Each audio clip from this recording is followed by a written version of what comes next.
고린도전서 2장 보겠습니다.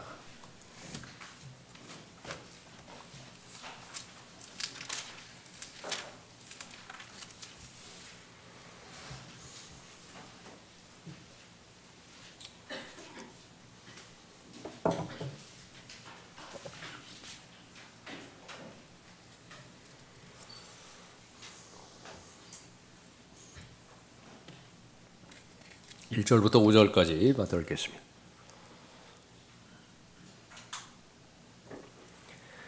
형제들아, 내가 너희에게 와서 하나님의 증거를 전할 때에 말과 지혜의 탁월함으로 하지 아니하였노라. 이는 내가 예수 그리스도와 그의 십자가에 못 박히심 외에는 너희 가운데서 아무것도 알지 아니하기로 작정하였습니다. 내가 너희와 함께 있을 때에 연약함과 두려움과 심한 떨림 가운데 있었노라. 또 내 말과 내 설교를 설득력 있는 인간의 지혜의 말로 하지 않고 성령과 능력을 나타냄으로 하였으니 이는 너희의 믿음이 인간의 지혜에 있게 하지 아니하고 하나님의 능력에 있게 하려 함이라. 오늘 설교의 제목은 예비 설교자들에게입니다. 설교자가 아닌 분들은 그냥 가볍게 들으셔도 됩니다. 토요일마다 설교자 모임 같죠. 거기 참석하시는 분들 가운데서 이제 설교를 준비하고 이제 실제로 이제 그 설교자들이 될 텐데 그것이 하나님의 방법이고 또 하나님께서 원하시는 뜻입니다. 이번을 계기로 해서 더욱더 베풀어 주신 하나님의 은혜에 대해서 감사하는 그 증거를 나는 말씀을 사모하고 말씀을 증거하고자 하는 그런 열정을 하나님 앞에 더 갖기를 원합니다. 그런 좋은 마음이 있다라고 한다면 아주 하나님께서 기뻐하실 것입니다. 성경적 설교에 관련돼서 아주 좋은 본문입니다. 몇 가지 이제 본문이 있는데 성경적 설교의 표준이 어떤 것이냐라고 하는 것을 제시하는 본문입니다. 바울이 설교라고 말했을 때 preaching, 전파하는 것입니다. 설교라고 하는 말도 되고 전파하는 것도 되고요. 좁은 의미에서는 개인적으로 예수 그리스도를 증거하는 그것도 설교입니다. 공개적으로 설교하는 설교도 있죠. 우리로 말하면 이제 거리 설교가 거기에 해당될 것입니다. 회중 앞에서 설교하는 그 설교도 그런 부분이고요. 바울이 이렇게 설교하던 이때에 전체적인 평가는 무엇이냐 그러면 설교하는 것은 다시 말하면 성경을 말하고 성경에서 제시된 진리를 전파하는 것은 어리석은 것이다 그렇게 매도되었습니다. 그것을 누구나 다 알아요. 바울도 알아요. 자신이 설교하는 것을 세상에서는 어떻게 받아들이는 것인가 어리석다 그거죠.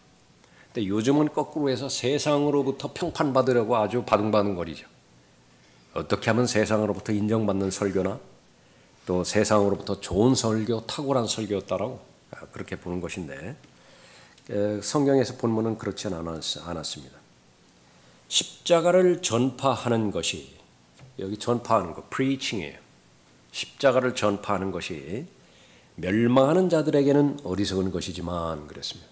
그러니까 멸망하는 자들은 그 다음에 계속 나오는 지혜가 있는 사람들이 여기 많이 포함이 됐습니다. 철학자의 지혜가 있고요. 통치자들의 지혜가 있고. 근데 그 사람들의 지적 기준으로 평가해 볼 때 십자가를 전파한다? 그건 바보 짓이에요. 그건 어리석은 짓이라고. 근데 그것을 인정하는 것입니다. 십자가를 전파하는 것이 멸망하는 자들에게는 어리석은 것이다 말하고 있죠. 설교는 무엇이냐? 십자가를 전파하는 것입니다. 십자가의 의미가 무엇이죠?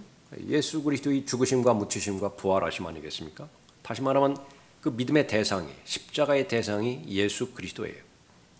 그래서 내가 하는 설교가 내가 전하고자 하는 메시지가 예수 그리스도로 귀결되는 것인가? 그러면 그건 간단합니다. 그거는 성경적 설교예요.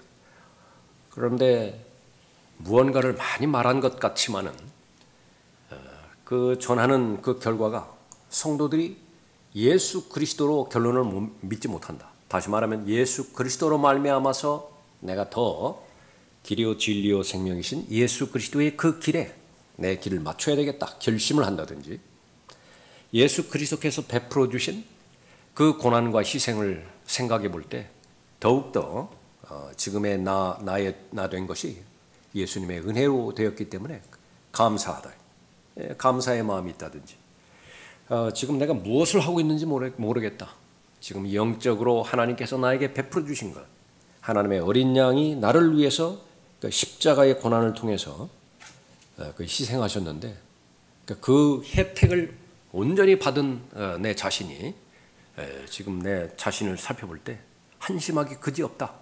그러니까 그런 마음이 그렇게 마음을 감동을 주어서 마음의 자극과 도전과 격려를 주어서 더욱더 예수 그리스도께 가까이 다가가게 했다라고 한다면 그것은 성경적 설교가 되어지는 것입니다. 또 이 십자가에는 하나님의 은혜가 있죠. 그래서 실제적으로 보면 설교자의 입장에서 가장 어려운 설교가 어떤 설교냐? 그러면 십자가 설교예요. 설교 중에서 가장 어려운 설교가 어떤 설교냐? 그러면 은혜의 설교입니다. 주제를 은혜로 해서 어떻게 하면 하나님의 베풀어 주신 은혜를 성도들에게, 회중들에게, 더 나아가서 잃어버린 혼들에게 잘 증거해서 그 은혜 자체이신 주 예수 그리스도를 더 잘 믿게 하는 것이냐? 그것은 아주 어려운 일입니다. 쉬운 일은 아닌 것입니다. 바울은 그것을 말하고 있는 것입니다. 지금 라오디케아 시대, 이 시대는 교회에서조차도 이 십자가에 관련된 설교라든지 이 은혜에 관련된 성경적 은혜를 말하는 거예요. 물론 이 부분을 말하는 것이 그냥 예수 그리스도의 믿음과는 상관없이 기분 좋은 것을 은혜로 판단한다든지, 마음이 그렇게 안정된 것을 그 자체를 은혜로 그렇게 본다든지, 그런 것은 아닌 것은 여러분이 잘 알아들으시죠. 하나님의 능력, 그것은 하나님의 말씀에 있는데 누가 하나님의 말씀을 잘 증거하고 전달하고 설교하느냐, 이것이 또 현실적인 문제예요. 누군가를 통해서 내가 하나님의 말씀을 들을 텐데 그 말씀에 하나님의 능력이 있는 것인데 그것이 바로 하나님의 관심사항입니다. 십자가를 전파하는 것이 멸망하는 자들에게는 어리석은 것이지만 구원을 받은 우리에게는 하나님의 자녀의 신분을 가졌죠. 하나님의 가족으로 입양이 되었죠. 이제는 소망이 하늘에 있죠.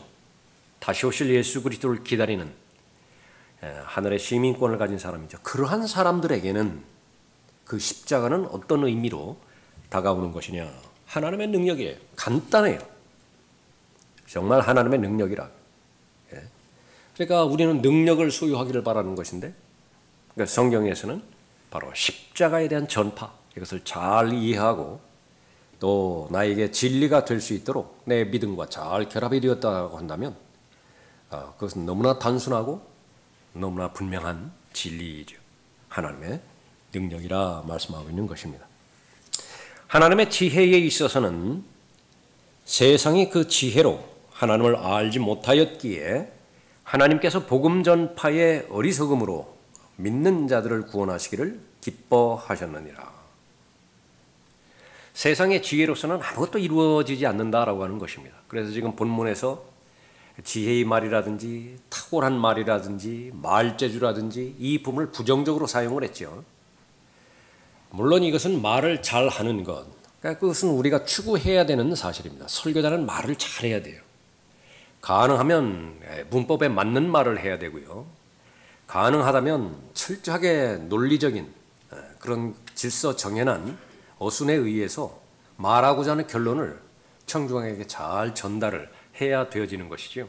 그 노력을 게을리하면 설교자의 자격이 없는 것입니다. 세상의 한 일을 또 완성하기 위해서도 거기에 얼마나 많은 관심을 쏟아붓고 시간을 들이고 있고 또 거기에 자원을 그렇게 들이고 있습니까? 세상 일이라고요. 그러면 이제 거기에 비례해서 성취하기도 하고 업적이 이루어지기도 하는 것이지요. 그런데 하물며 하나님의 일이겠습니까? 그런데 하나님의 일을 한다라고 한다. 특히 설교에 관련된 그 부분의 일을 한다고 해서 세상 일을 다 하고 그냥 찌끄러기 시간 가지고서 이걸 뭐 어떻게 하다가 이렇게 해본다라고 하는 것은 그건 자격이 없는 것이죠. 극한 상황을 말씀을 드린 거예요. 뭐 그런 사람은 한 사람도 없습니다. 모두가 다 삶의 우선순위 가운데서 마음의 중심을 두고 있는 것이지요. 그런데 하나님의 구원의 방법은 무엇이냐 그러면 복음 전파의 어리석음으로 믿는 자들을 구원하기를 기뻐하셨느니라 말씀하고 있습니다. 그러니까 온통 처음부터 끝까지 다 설교예요. 설교.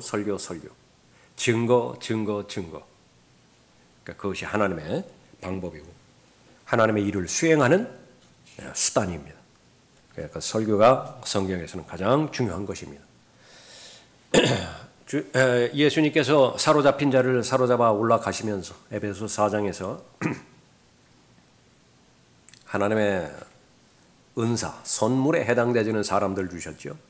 선지자, 또 사도들, 복음 전파자, 목사와 교사. 그것을 어제 우리가 다루었습니까? 그 사람들을 다른 말로 표현한다고 하면 설교자예요. 설교자를 주셨다고요. 선지자도 설교자이고 사도이도 설교자이고 또 지금 이 시대의 목사와 교사도 설교자인 것입니다. 그래서 설교자, 그것은 반드시 하나님의 일을 수행하는 데 있어서 필연적이고 우리 특별히 형제들은 사모해야 됩니다. 나를 하나님께서 사용해 주십시오. 나를 써 주십시오. 지금 바울은 자신이 받은 은혜를 말하면서 그 표현을 여러 가지로 했는데 그 가운데 빚진 자라고 그랬죠. 빚진 자입니다. 사랑의 빚진 자예요. 그 가운데서 하나가 이제 내가 받은 것을 먼저 너에게 전달하였나니 그렇게 언급하고 있죠. 예수님으로부터 받은 부분이 있습니다. 구약 성경을 통해서부터 받은 부분이 있죠. 모든 사람이 다 빚진 자라고 인정할 때에 설교자의 빚을 진 것입니다. 여러분은 모두가 다 설교자예요. 어떤 설교자의 빚을 진 자들이에요. 누군가가 전해주었습니다. 누군가가 가르쳐준 것이지요. 그러면 정상적인 자세와 태도는 무엇이냐면 그것을 갚아야 되겠다라고 하는 채무의식을 갖는 거예요. 나는 갚아야 되겠다. 이거 돈으로 갚을 수도 없고 무슨 노동으로 갚을 수도 없는 것이고 그 설교는 설교로 갚아야 되는 것이죠. 그래서 내가 십자가를 전해주는 것입니다. 증거해 주는 것입니다. 그렇게 해서 제일 먼저 우리 설교자들이 나는 빚진 자의 의식을 갖고 내가 그냥 한번 관심이 있어서 해보겠다 이렇게 시작은 다 했을지 모르지만은 철저하게 복음을 전하는 것, 그건 기쁨으로 전할 때는 너무나 좋아요. 사명감 가운데서 전하는 것, 그건 너무나 좋죠. 그런데 바울의 또 다른 고백이 있죠. 안전하면 어떻게 되죠? 바울은 안전하면 어떻게 되는 것이? 그럴 때의 그 마음의 심정, 그것을 그대로 가지고 있어야 됩니다. 내가 복음을 증거할 수도 있고 증거하지 않을 수도 있지만 더 나아가서 설교자들이 이 설교의 기회가 주어졌을 때 그 역할을 할 수도 있고 하지 않을 수도 있지만은 그러나 분명하게 하나님의 뜻 가운데서 그 기회를 주셨고 또 그 열정을 주셨는데 그것을 부인한다라고 한다면 그럴 리는 없겠지만은 또 우리의 모든 소원은 한결같은 소원은 하나님으로부터 쓰임 받기를 원하는 거죠. 그것을 그래서 좋은 계기로 그렇게 삼아서 나는 설교자로 하나님께서 부르셨다라고 한다면 이제는 본격적으로 설교에 임하게 될 텐데 가장 중요한 그 설교의 정신, 성경적인 기준 그것이 무엇이었는가 그래서 간략하게 살펴보는 것입니다. 성경적 설교를 해야 되죠. 그 설교는 어떤 설교인 것인가? 제일 첫 번째로 설교자가 성경적이어야 됩니다. 하나님께서는 이거보다 더 중요하게 여기시는 것 없어요. 비중으로 따지면은 90%에 해당되는 것이 그 사람의 됨됨이에요. 나머지 10% 얼마만큼 논리 정연하게 전달할 수 있는 것이냐, 얼마만큼 탁월하게 전달할 수 있는 것이냐, 거기에 있는 그 부분입니다. 그러니까 제일 중요한 것은 하나님께서는 사람 마음, 사람의 열정, 얼마만큼 하나님 앞에 감사하고 얼마만큼 자신이 구원받게 되는 복음에 대해서 확신을 가지고 있는 것이냐, 그것을 아는 것입니다. 1절 보십시오. 형제들아, 내가 너희에게 와서 하나님의 증거를 전할 때에 말과 지혜의 탁월함으로 하지 아니하였느니라. 그러니까 이러면 쉬울 것 같다고요. 얼마든지 그러니까 말과 지혜의 탁월함이면 저 사람의 설교는 아주 탁월하다. 저 사람의 그 설교는 아주 논리적이다. 아주 현학적이다. 그런 소리 듣겠지만은 목적이 다르다고요. 목적은 무엇이냐면 잃어버린 혼을 아니면 구원받은 어린아이에 해당되는 성도를 예수 그리스도의 충만하심의 장성한 분량에까지 인도해야 돼요. 그쪽으로 끌고 가야 된다고 말이에요. 그럴 때에 무엇이 방해가 되고 무엇이 필수적인 요건인지를 바울은 너무나 확신하게 됐던 것입니다. 처음부터 끝까지 하나님의 은혜, 다시 말하면 하나님의 능력으로 이루어진 구원, 하나님의 능력으로 이루어진 성장, 하나님의 능력으로 이루어진 성별적인 삶, 하나님의 능력에 기반한 열매 맺는 삶, 이 모든 것이 하나님의 능력인데 여기는 하나님의 말씀이 그것이 근거가 되어야 된다라고 하는 것입니다. 제일 첫 번째로 나는 사람으로부터 이목 끌지 않겠다. 설교자가 받는 많은 시험이 바로 이 부분입니다. 하나님의 관심을 갖는 것이냐, 그러니까 그 마음의 중심을 그대로 유지하는 것이냐, 아니면 내가 좀 다른 말들이 있어요. 어떻게 좀 특이한 말들이라든지 그런 말을 하면서 사람들의 집중을 나한테 끄는 것이냐. 바울은 그거 일찌감치 포기해버렸습니다. 그것은 하나님의 사람이에요. 하나님의 사람은 절대로 드러나지 않습니다. 세상 사람들이 인정해 주지도 않고 사람들의 평판, 그걸 기대를 하지도 않는 것입니다. 2절에 이는 내가 예수 그리스도와 그의 십자가에 못 박히신 외에는 너희 가운데서 아무것도 알지 아니하기로 작정하였습니다. 설교를 했는데 그 결과 예수 그리스도는 얼마나 위대하신 분이신가, 예수 그리스도께서 치르신 그 희생은 얼마만큼 무한한 희생이신가, 그 소리 듣고 싶다고 말해요. 예수 그리스도가 아니었다라고 하면 나는 세상에 얼마만큼 저주받은 생애로 끝나버렸을 것인가, 그 소리 듣고 싶은 거예요. 바울의 관심은 오로지 예수 그리스도와 예수 그리스도의 십자가에 못 박히심이라고 해요. 그러니까 그 마음이 전달이 된 것이죠. 내가 너희와 함께 있을 때에 연약함과 두려움과 심한 떨림 가운데 있었노라. 그러니까 하나님의 말씀에 두려워하고 하나님의 말씀에 떨고, 그러니까 이 두려움의 대상, 떨림의 대상인 하나님의 말씀을 증거할 때에 그 바울의 마음의 심정입니다. 자신 있게 확신 있게 담대하게 전하는 것, 그것을 이렇게 부정하는 것은 아닙니다. 그러나 너무 쉽게 전한다든지 너무 당연하게 전한다든지 그것이 일상화되었다든지 그런 것은 아니에요. 필립 브룩스 목사의 말입니다.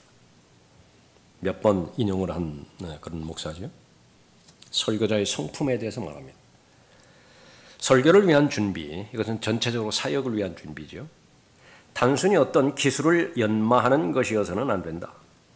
더욱이 풍부한 지식만을 갖추는 것이어서도 안 된다. 사역을 위한 준비, 설교를 위한 준비는 유능한 말씀 증거자로서 자질을 갖출 때까지, 성품을 갖출 때까지 예수 그리스도의 인격으로 준비되는 것이다. 늘 하던 우리가 그 주제이죠. 구원 받았으면 온전한 사람으로 성장하는 것이 하나님의 뜻인데 그 과정은 말씀이라고요.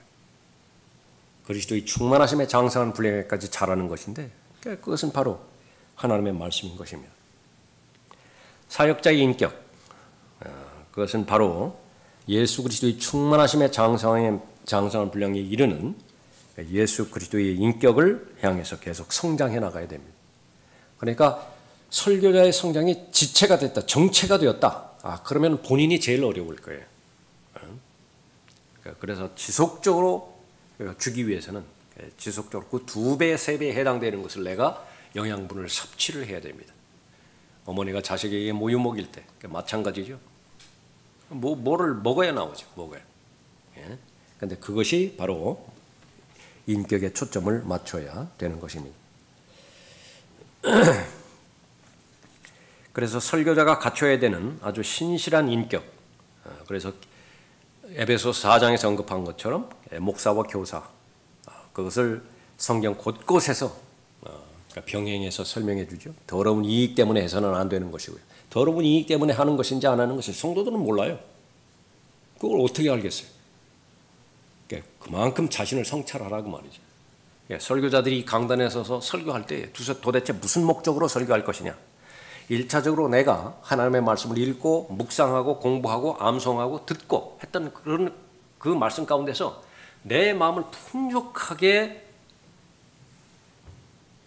은혜를 통해서 감동을 받은 부분, 이 부분들은 나는 어떻게 하든지 간에 이 베풀어 주신 하나님의 은혜를 또 하나님의 가르침과 하나님의 교훈을 우리 지체들에게 전달해 줘야 되겠다. 나누어 줘야 되겠다. 그래서 내가 받은 복, 그것을 똑같은 복을 받게 해야 되겠다. 그 마음을 소유하게 되지는 것인데 말처럼 쉬운 것은 아닙니다. 그래서 우리는 늘 말씀과 기도를 통해서 자신의 마음을 확인하고 그렇게 해야 되는 것입니다.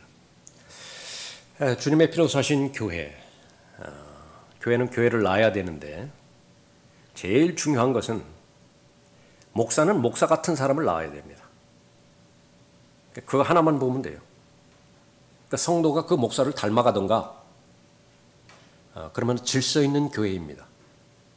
그러면 그 목사가 어떤 목사인 것이냐? 교회 운영을 잘한다. 그러니까 그런 사람들로만 한다. 그러니까 문제가 좀 있겠죠. 성경에서 그리스도인은 정상적인 그리스도인은 어떤 그리스도인인 것인가? 우선 성장하는 사람이고요. 늘 배우고자 하는 사람이고 구령하는 사람이고 그다음에 설교하는 사람이죠. 그래서 제일 현실적으로 설교자가 나와야 됩니다. 설교자가. 우리가 늘 수요 기도 모임은 말할 것도 없이 감사하는 것은 구령자와 거리 설교자를 위해서 감사하죠. 기도하죠. 계속 기도로 지원하죠. 그건 쉬운 일 아니에요. 늘 그런 그 상황들을 보고 감사하고 기도해야 되는 것인데 여기에 대해서 더 이제 현실적으로 동역자, 목사와 함께 동역하는 그러니까 동역자 같은 설교자들이 그렇게 나와야 됩니다. 몇 번에 걸쳐서 우리 그 모임 가질 때는 제가 말씀을 드렸었죠. 2명, 3명. 지금 우리 시대에서 2명, 3명이 진리의 눈을 뜨고 진리의 확신을 가졌다. 그러면 그것은 아주 귀한 모임입니다. 집회가 되는 거예요. 어셈블리가 되는 거예요. 거기에 말씀을 필요로 하는 사람이 있다. 그러면 그 여러분 정도라고 한다면 다 갈 수 있어요. 여러분과 같은 지식이라고 한다면. 그런데 무엇만 갖추면 되는 것이냐? 사명감과 열정입니다. 조금 전에 살펴봤던 빚진 자로서의 책임의식. 그러니까 그것만 있으면 다 되어지는 것입니다. 그것을 우리가 준비하고 훈련하는 것입니다. 어떤 설교가 제일 어려운 설교인 것인가? 자신의 교회에서 하는 설교가 제일 어려워요. 어디 교회 어떤 다른 교회에서 초청을 받았다. 그거 열심히 준비하면 됩니다. 근데 제일 어려운 설교는요. 자신의 교회에서 계속 설교하는 거예요. 듣는 회중이 설교자가 어떤 사람인가를 거의 다 알고 있는 그런 상황 가운데서 그 설교자의 인격이 제한을 받는다. 설교의 내용이 제한받는 것은 너무나 당연한 것이죠. 설교에 한계가 있는 거예요. 계속해서 우리가 강조하는 것은 이것은 설교자뿐만이 아닙니다. 그리스도인이라고 한다면 바로 신격에 참여한 사람이잖아요. 우리는 우리의 인격이 있다고요. 그런데 인격을 하나님과 교제할 수 있는 그런 차원까지 교제에 초청을 해주셨기 때문에 대단한 것입니다. 그러니까 자신의 인격을 지킬 수 있어야 돼요. 그래서 성경에서 보면 얼마나 많은 경우에 그 사람의 됨됨이에 대해서 많이 언급하고 있습니다. 공식적인 직분을 가진 사람은 물론이고 디모데전서 3장 같은 경우에 목사 아무나 되는 거 아니죠. 집사 역시 마찬가지입니다. 섬기는 사람이면 섬기는 사람 나름대로 거기에 대해서 요건들을 말해주고 있는데 지역교회 말할 것도 없는 것입니다. 설교자는 우선 회중들에게 간증이 있어야 돼요. 간증이 있어야 됩니다. 회중의 신뢰의 토대 위에서 말씀이 전파되어야 되는 것이 기본 사실인데 그 기반이 흔들려 버린다. 그러면 인격 가운데서 전달되어지는 그 부분인데 이것은 대단히 힘이 드는 것입니다. 지금 계속 무엇을 말하고 있어요? 교회에서 하는 설교를 말하는 거예요. 하나님의 말씀을 너희에게 들려주고 너희를 다스리던 자를 기억하고 그들의 행실의 결과를 관찰하여 성도들은 그것을 주시해야 돼요.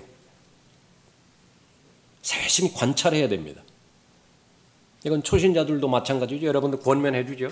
제 관찰하라고 함부로 결정하지 말고 적어도 3주, 4주 내는 참여할 수 있는 모임이라고 하는 모임 다 참여해서 주일은 물론이고 기도 모임 참여할 수 있으면 기도 모임 참여해보고 구령 모임 참여해보고 잘 관찰해서 다음에 결정하라고. 성도들도 마찬가지예요. 그들의 행실의 결과를 관찰하여 그들의 믿음을 따르라. 히브리서 13장 7절 말씀인 것입니다. 설교자가 회중으로부터 신뢰를 잃는 경우, 그건 제일 안타까운 경우입니다.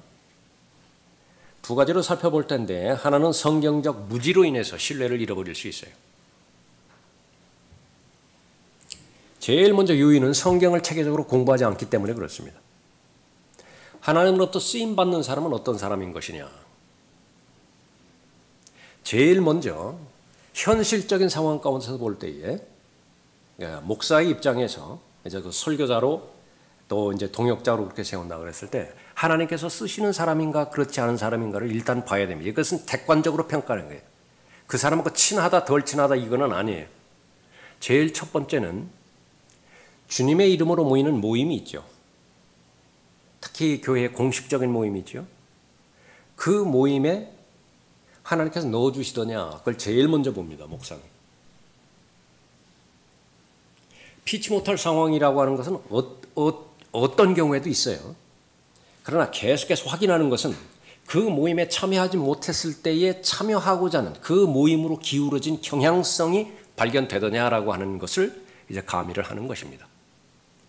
몇 번 말씀드렸으면 내가 호스트예요.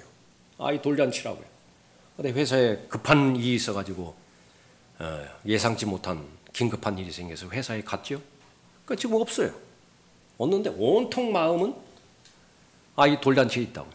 그러니까 수시로 전화해서 뭐 잘 돼가느냐, 뭐 누구 음식 대접은 잘 하는 것이냐 그렇게 보는 것이죠. 그러니까 그런 것을 말하는 것인데 제일 먼저 그런 부분입니다. 특히 설교자로 그렇게 자원하는 마음이 있고 그렇게 된다고 한다면 그것을 한번 내가 해보겠다라고 하는 그것으로부터 시작된 것이지만 그건 계속 성장해야 됩니다. 수많은 어려움이 올 거예요.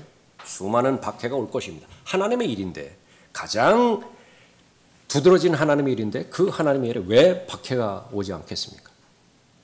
설교가 중단되게 만들 것이고요. 설교 준비하지 못하게 만들 것이고 강단에 섰을 때에 하나도 생각나지 않게 기억나지 못하게 그런 그 방해도 있을 것이고 다 하는 것인데 문제는 내 편에서 하나님으로부터 내가 쓰임 받고자 하는 그런 마음이 있죠. 다시 말하면 나는 성경을 공부하는 학생이에요. 그러니까 전문적인 학생이 되어지는 것입니다. 그래서 지역교회의 모임에 여러분들 잘 참석하는 건 잘 돼 있고요. 제일 좋은 것은 신학교에 그렇게 입학을 해서 체계적으로 공부하는 그 부분이 제일 낫지만은 현실적으로 그렇지 못한 경우가 있다고 한다면 사이버 신학도 있죠. 그 부분까지도 가미되지 않는다. 그러면은 우선순위에서 밀린다는 말은 아니에요. 부산교회에서 화요일에 계속되는 성경 교사 모임도 있다. 그 모임은 참여를 해야 돼요. 목사가 설교자를 강단에 세울 때 그 사람의 지식과 그 사람의 믿음을 어떻게 입증을 하죠? 그러니까 그런 그 부분들이 증거가 되어야 된다는. 그렇게 해서 자신이 이해하고 확신한 진리, 그것을 하나님 앞에 입증되어서 설교의 과정을 통해서 전달이 되는데 그렇지 못할 경우에는 이상한 교리에만 끌리게 되어 있어요. 바람직스럽지 않습니다. 그는 형제들아 내가 너희에게 와서 하나님의 증거를 전할 때에 말과 지혜의 탁월함으로 하지 아니하였노라. 계속 강조하는 거죠. 인간의 지혜의 말로 하지 않았다 그렇게 말했죠. 그런데 무엇으로 하느냐 그러면 성령과 능력을 나타냄으로 하였다. 4절에서 언급하고 있습니다. 이건 말씀의 전문가가 되어야 됩니다. 말씀의 전문가가 되지 않았을 때에 자신의 성경적 무지로 인해서 신뢰를 잃어버릴 수 있다 그렇게 말하고 있습니다. 계속해서 언급하는 것은 말을 잘하는 것, 그건 우리가 또 하나의 추구해야 되는 그런 영역입니다. 그러나 거기에만 치중하게 되어진다고 한다면요, 자연스럽게 전달하고 또 여러 가지 세상 지혜라든지 뭐 그런 그 부분들이 주객이 전도되어서 그렇게 전달해 되어진다라고 한다면 그건 말장난에 빠지게 되어버리는 거예요. 어디에 어떤 하나님의 능력도 없게 되어지는 것입니다. 나는 양을 먹이라고 하나님께서 부르셨지 기린을 먹이라고 부르시지 않았다. 무디의 말입니다. 설교에 관련돼서. 양은 뭐죠? 높이를 하잖아요. 기린은 저 꼭대기 있잖아요. 나는 어린 아이들에게 과자를 주려면 선반 높은 곳에 두지 않고 가장 낮은 곳에 과자를 둔다. 그러니까 이거 역시 마치 계속 하는 것은 목표가 뭐냐고요. 그 은혜를 전달하고 싶은 거예요. 그러니까 나는 사라져도 괜찮아요. 뭐 어눌하다 그런 말 들어도 상관이 없어요. 그러나 내 중심 내용만 회중들에게 전달한다라고 한다면 그것은 하나님께서 나를 부르신 목적이에요. 준비되지 않은 설교 한두 번 회중이 넘어갈 수 있습니다. 허용할 수 있어요. 그러나 그것이 반복되면 신뢰를 잃어버리고요. 그 다음에는 하나님으로부터 쓰임받지 못하는 무능한 설교자가 되어져 버리는 것입니다. 이것을 방지하는 것은 계속 반복되어지는 것이지만 최선을 다해서 공부하는 것입니다. 하나님의 말씀을 체계적으로 공부하는 것입니다. 설교 최선을 다해서 준비하는 것입니다. 그렇게 했음에도 불구하고 얼마든지 실수는 할 수 있습니다. 괜찮아요. 그러니까 실수하면은 그 실수가 드러나면 그걸 바로 잡으면 됩니다. 공개적으로. 그러나 그것도 반복이 되어지면은 좋은 일은 아니죠. 그 다음에 이제 본문과는 관계없이 설교자가 도덕적으로 윤리적으로 자신의 흠으로 인해서 신뢰를 잃어버릴 수가 있습니다. 마귀가 직접 진리를 비치지 못하게 방해하는 것으로부터 시작해서 설교자의 태도를 공격함으로 인해서 사람들로부터 인정을 받지 못하게 그렇게 만드는 것입니다. 다시 말하면 종의 정신을 잃어버리는 거예요. 그래서 베드로전서에서도 설교하는 데 있어서 지배하려고 하지 말라고 그랬죠.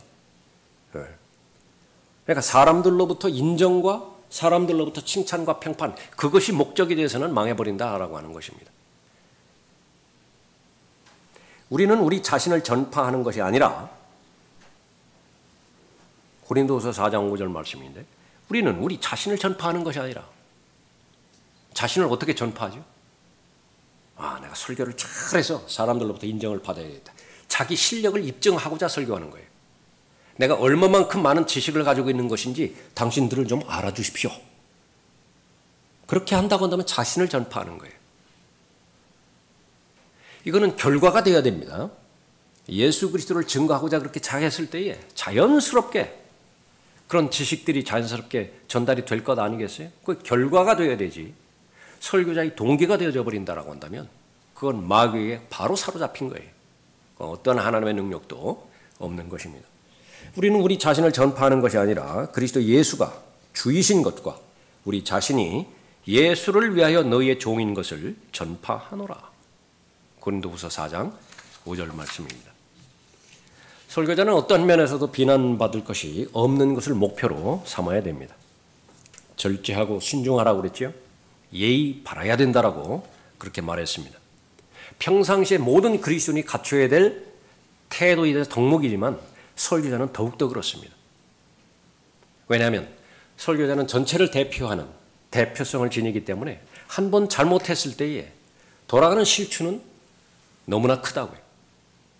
하나님께서 받으실 불명예, 그것은 너무나 큰 것이기 때문에 그렇습니다. 무례한 목사가 성경적 설교를 얼마든지 할 수 있습니다. 그럼 문제는 어디에 있는 것이냐? 설교는 머리로 받지 않는 데 있는 것이며 문제는 그러니까 머리로만 받는다. 그러면 뭐 거기서 건질 것이 있지요. 설교는 마음으로 받는 걸 말하는 거예요. 성경 공부는 지식을 전달하는 데 목적이 있는데 설교의 목적은 마음의 변화입니다. 그 설교를 듣고 죄를 버리게 만드는 거예요. 그 설교를 듣고 헌신을 했는데 그 헌신이 희미하게 된 것을 다시 명료하게 만들어버리는 것입니다. 그 설교를 듣고 지금까지 걸어왔는데 몇 주 동안 주춤주춤거렸거든요. 그걸 다시 다리에 힘을 넣어서 똑바로 쩔뚝거리지 않고 걸어가게 만드는 것입니다. 본인이 결심하게 만드는 거예요. 본인이. 그것이 마음을 탁태소로 해서 전달하는 설교의 목적인데 그 사람의 인격이 지금 입증이 안 됐어요. 그 마음을 닫아버린다고요. 마음을.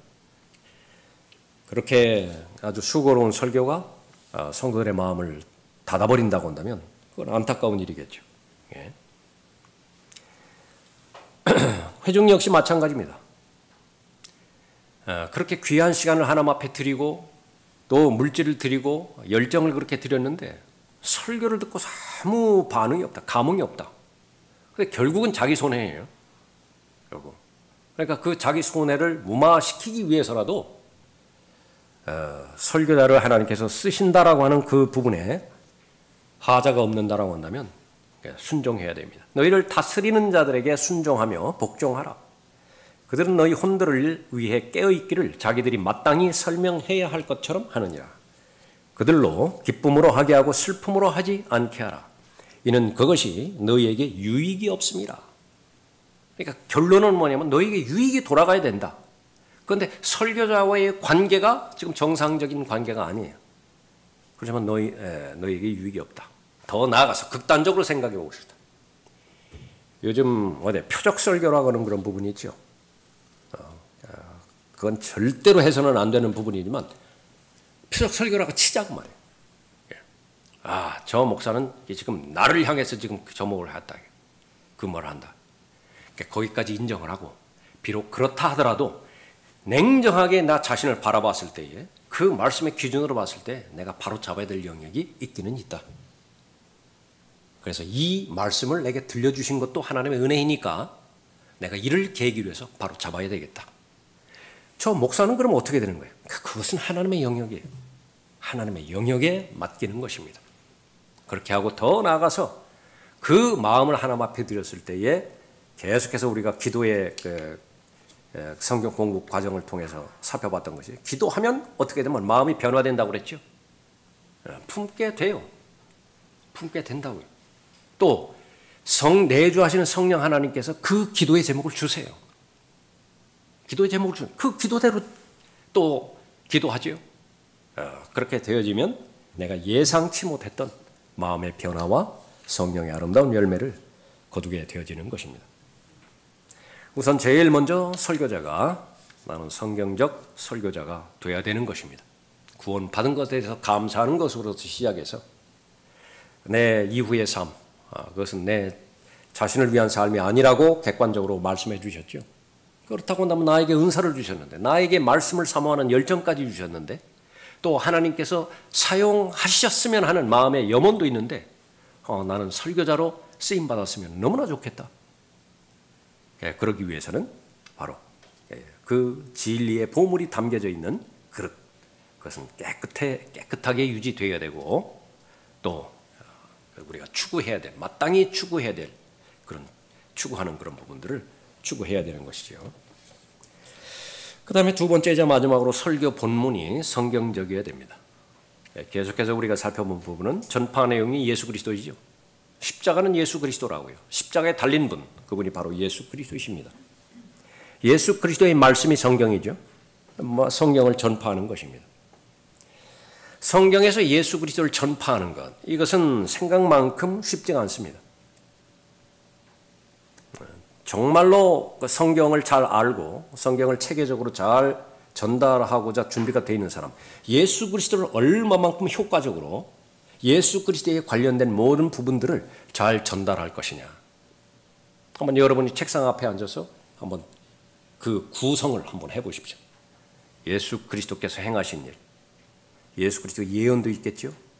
예수 그리스도께서 선지자이셨으며 지금은 대제사장으로 계시고 앞으로 오실 만왕의 왕이세요. 또 예수 그리스도는 또 의와 화평의 왕이 되시죠. 예수 그리스도는 교회의 머리가 되시죠. 신부의 신랑이 되시죠. 다양한 그 부분이 있는데 그 예수 그리스도를 하나의 주제를 가지고서 어떻게 체계적으로 잘 전달할 것이냐, 쉽지가 않아요. 그래서 공부해야 됩니다. 하나님의 말씀을 가지고. 변개된 성경을 가지고서는 성경적 설교를 할 수 없는 것은 너무나 당연한 말이고요. 그 다음에 더 나아가서 세대주의적 진리를 갖추지 않고서는 성경적 진리를 전달할 수 없습니다. 한계가 있는 것이지요. 그래서 성경을 체계적으로 잘 공부할 수 있어야 되는 것입니다. 바울이 고린도후서 12장에서 구약을 읽을 때에 그 수건을 벗지 않으면 예수 그리스도를 알 수 없다 그렇게 말했죠. 히브리서 5장에서 멜키세덱에 관해서 얘기하려고 그러는데 중간에 딱 끊어버렸죠. 설교자가 청중들의 눈을 봤더니요, 온통 지금 너무 부담스러워요. 그 설교를 듣기가. 그래서 돌려야 됐다고요. 설교의 본문을 돌려야 됐습니다. 이해하지 못하는데, 알아듣지 못하는데. 예. 구약의 율법, 선지서들, 또 시편들, 어떻게 예수 그리스도께서 예언이 되어 있는 것인가? 또 어떻게 성취가 되었고 앞으로 어떻게 될 것인가? 사도행전 2장, 3장 설교하기 제일 어려운 부분이죠. 할 수 있어야 돼요. 그럼에도 불구하고 교리를 가르치고 교리를 설교하는 것, 교리를 가르치고 교리를 전달하는 것, 그것과는 다른 영역에서 설교할 수 있어야 됩니다. 마태복음 5장, 6장, 7장 역시 마찬가지예요. 교리적으로 그것이 산상설교가 천년왕국 때의 헌법이라고 하는 것은 여러분은 다 익히 잘 알고 있다. 그럼에도 불구하고 설교할 수 있어야 됩니다. 설교는 무엇이죠? 계속해서 확인했다시피 머리를 타켓으로 한 것이 아닙니다. 지식을 전달하려고 하는 것이 아니라 마음을 타켓으로 했다. 역시 마찬가지로 요한계시록 20장을 가지고도 설교할 수 있어야 돼요. 얼마만큼 성경을 잘 알아야 되는 것인가? 우리가 알아야 되는 것이죠. 모든 성경은 하나님의 영감으로 주어진 것으로 교리와 책망과 바로잡음과 의로 훈육하기에 유익하니 이는 하나님의 사람이 온전하게 되며 모든 선한 일에 철저히 구비되게 하려 함이니라. 구원받은 사람이 진리의 지식에 이르기를 원하시는 것인데 그것은 다른 말로 하면 온전한 사람이 되기를 원한다 그 말이죠. 온전한 사람은 하나님의 일에 철저하게 구비된 사람이에요. 똑같은 말이에요. 그런데 그것이 말씀이 있어야 된대요. 말씀에는 적어도 4가지의 유익을 위해서 기록이 되어 있습니다. 그 4가지가 균형 잡히게 전달이 될 수 있어야 돼요. 여러분들이 성경을 섭취하는 데 있어서는 마찬가지입니다. 편식하면 안 돼요. 특히 설교자들. 나름대로 자신의 마음이 기울어지는 그 본문에 그렇게 집착하기 마련입니다. 그런데 그것이 계속된다. 그러면 이 성도들이 그 설교를 듣는 회중들이 편식증에 걸리게 되어 있습니다. 본인만 그렇게 되는 것이 아니라 토요일에도 나눈 부분이지만은 설교를 굳이 둘로 나누어진다고 한다면 그 내용으로 선지자적 설교가 있다고 우리가 살펴봤었죠. 선지자는 하나님의 말씀을 받아서 지금 선지자가 나타났던 때는 불순종의 때이니까 배교의 때이니까 거기에는 죄에 대한 폭로, 또 준엄한 하나님의 심판, 책망, 또 그것을 돌이키지 않았을 때에 얼마든지 하나님의 두려우신 가운데서 재앙의 대상이 된다라고 하는 것을 하는 것이라. 그거는 반드시 그렇게 전파가 될 수 있어야 돼요. 예. 근데 그것만 계속한다. 그것만. 예. 마치 거리 설교에서 하는데 죄에 대해서 계속 말하고 하나님의 심판에 대해서 저주에 대해서 계속 만나요. 지금은 이제 그런 사람은 없어요. 그런 사람 없는데 전에서는 그 같이 듣고 있습니다. 빨리 은혜를 좀 말씀하시오. 그래서 어떻게 구원받는다는 말이오. 내가 답답하다니 내가 답답해. 예. 마찬가지로 제사장적인 그런 설교가 있습니다. 얼마만큼 우리가 살아가면서 용서를 필요로 하죠. 여러분이 삶을 살아갈 때 용서를 필요로 할 때가 얼마나 많이 있습니까? 하나님의 위로 없이 어떻게 하루를 더 버티나요? 하나님의 위로가 필요하잖아요. 모일 때마다 서로가 격려하라고 그랬잖아요. 하나님 말씀 가운데서. 그 수고와 섬김, 그거 서로 격려하라고요. 그 사랑을 격려하라. 그 다 제사장적인 그런 설교인 것입니다. 얼마나 많은 부분들이 은혜의 풍요로운 바닥 가운데서 지금 우리가 걸어갈 수 있는 것인데 성경은 바로 은혜의 책이에요. 그러니까 그런 그 부분들도 우리가 균형 잡히게 잘 설교할 수 있어야 되죠. 그렇게 된다면 설교자 자신이 균형 잡힌 삶을 살아가야 돼요. 자신의 죄와 또 잘못된 교리와 또 악한 습관 이 부분들을 대할 때에 하나님의 말씀을 통해서 어떻게 바로잡을 수 있고 바로잡았다라고 한다면 반복이 되면 안 되죠. 올바로 되었다고 한다면 어떻게 올바른 상태를 유지할 수 있는 것이냐. 그 부분에 대해서 내가 올바른 본문을 입각을 해서 본인한테 설교를 하고 다른 사람에게 또 나누어 줄 수 있어야 되죠.